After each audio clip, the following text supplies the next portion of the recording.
आज मैं जो आपको कहानी सुनाने जा रहा हूँ, आपके सुन के इस कहानी को रोंगटे खड़े हो जाएंगे। क्या एक पति अपनी पत्नी के साथ ऐसा कर सकता है क्या? क्या एक पति अपनी पत्नी को अपने ही घर के आंगन में उसको दफन कर सकता है क्या? आज कुछ ऐसे ही कहानी आज लेकर आए हैं जो आपको सुनाएंगे, जिसको सुनकर आपका दिल दहल जाएगा। जी हाँ, ये कहानी जो आई है, ये कहानी महाराष्ट्र के थाने से। एक पति अपने ही घर में कब्र को खोदने ही बीवी को वह गाड़ देता है। जब राज का कत्ल खुलता है तो सारे लोग हैरान और दंग रह जाते हैं। तो आयुष यात्रा क्राइम चैनल में आप सभी लोगों का स्वागत करते हैं। आशा नहीं, उम्मीद करते हैं कि आप सभी लोग अच्छे होंगे। आपसे गुजारिश है कि चैनल को ज़्यादा से ज़्यादा सब्सक्राइब, लाइक, शेयर, कमेंट कर लीजिए ताकि वीडियो का नोटिफिकेशन आपको मिलता रहे।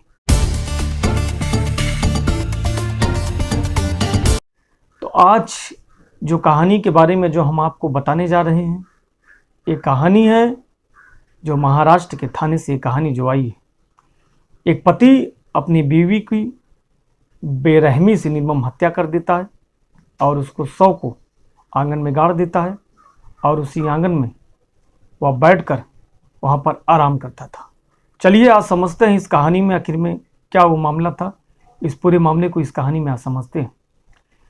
थाने के एक घर के आंगन में पूरे 14 दिन तक एक ऐसा राज दफन था जो जमीन जब फाड़कर जब बाहर निकला तो खुद रिश्तों के पैरों तलों से जमीन खिसक जाती है। बेशक घर का मंजर तो 14 दिन का बाद का ही था, लेकिन यकीन मानिए पिछले 14 दिनों से इस घर में बिल्कुल ऐसा ही मातम छाया था, क्योंकि 14 दिन से घर में ज्योत्सना जो थी वह हैरत अंगेज तरीके से वह गायब हो चुकी थी, जिसका कोई अता पता नहीं चल रहा था। ज्योत्सना का पूरा खानदान उसके तलाश में दिन रात एक करके उसको ढूंढ रहा था, खोज रहा था, लेकिन उसका कोई अता पता नहीं चल रहा था। पूरे शहर का चप्पा चप्पा लोग छान मारते हैं, लेकिन फिर भी उसकी कोई जानकारी नहीं मिलती है। जरा सा भी उसके मिलने की उम्मीद होती है, वो लोग तुरंत वहीं पर पहुंच जाते थे और फिर थक हार कर उसी घर में लौट आते थे और ज्योत्सना के कब्र पर ही बैठकर वह आराम करते थे। पति के सभी इसी आंगन में मिलकर बातें करते थे और दोबारा तलाश पर वहीं से निकल जाते थे। जिस ज्योत्सना को पुलिस उसको अपने नहीं ढूंढ पाई और उसके लोग नहीं ढूंढ पाए, ज्योत्सना खुद ही अपने आंगन से बाहर निकल आती है, जो मुर्दा थी, क्योंकि 6 दिन से वे इसी आंगन में दफन थी। ज्योत्सना आंगन में दफन तो थी और कातिल भी इसी घर में था और उसी कब्र की वह पहरेदारी कर रहा था। और उसके साथ ही साथ महाराष्ट्र के थाने जिले में जो पुलिस थी, एक पति को गिरफ्तार कर लेती है। इस पति ने अपने ही महिला का गला घोंटकर हत्या कर दिया था और उसके शव को जर्जर मकान में दफना दिया था। पुलिस ने आरोपी को गिरफ्तार कर लिया और अधिकारी ने बताया कि भिवंडी के तालुका गांव में आगावा से जो शव को बरामद किया गया था। तालुका का जो गांव होता है, जिसका थाना गणेशपुरी थाना लगता है, और उसी के साथ जो उसके सहायक थानाध्यक्ष होते हैं, उप निरीक्षक धर्मराज सोनके ने कहा कि पुलिस एक गश्ती दल को सूचना मिली थी कि अंबरनाथ के निवासी ज्योत्सना सोलार 5 मार्च से लापता है।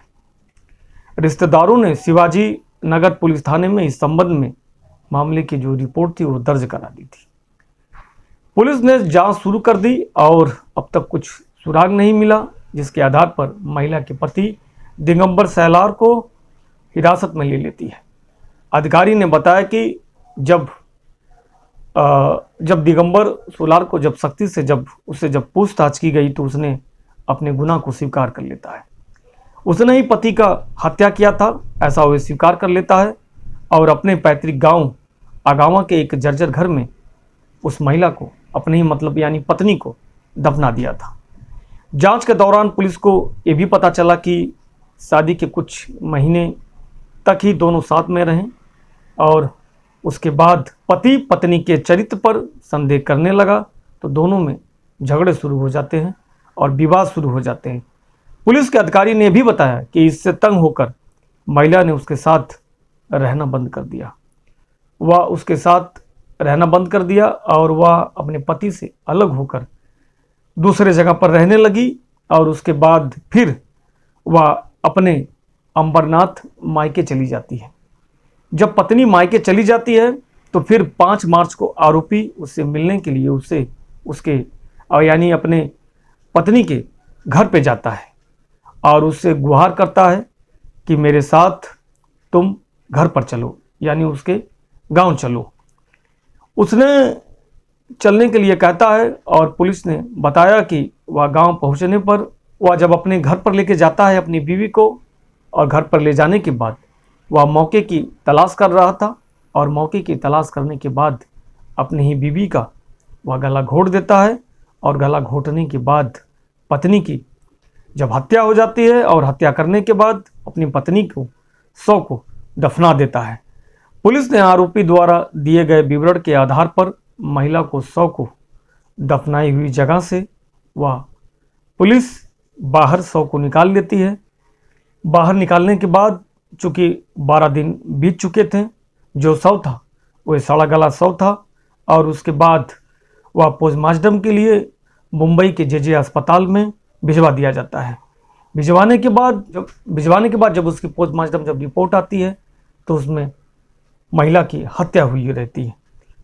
जो रिपोर्ट आती है जिसमें रिपोर्ट में यह साबित होता है कि महिला का गला घोंटकर उसकी हत्या कर दी गई थी। उसके बाद अधिकारी ने बताया कि आरोपी के खिलाफ भारतीय दंड संहिता की धारा 302 और 201 सबूत नष्ट करने के तहत मामले को दर्ज करके आरोपी को गिरफ्तार करके जेल भेज देती है। क्या एक पति अपनी पत्नी के ही ऊपर चरित्रहीन संदेह करके अपनी पत्नी को मौत के घाट उतार देता है? इस कहानी को सुनाकर हमारा मकसद किसी को दुखी करना या ठेस पहुंचाना नहीं है, बल्कि इस क्राइम की दुनिया में आपको सचेत और जागरूक करना है ताकि आप सावधान रहें, अपना और अपनों का ख्याल रखें और देखते रहिए आयुष यात्रा क्राइम चैनल। और अब तक अगर चैनल को सब्सक्राइब नहीं किए हैं तो चैनल को ज़्यादा से ज़्यादा सपोर्ट, लाइक, सब्सक्राइब करें। फिर मिलते हैं एक ऐसा ही नई सच्ची घटना और एक नई स्टोरी के साथ। तब तक के लिए हम आपसे विदा चाहते हैं। जय हिंद, जय भारत।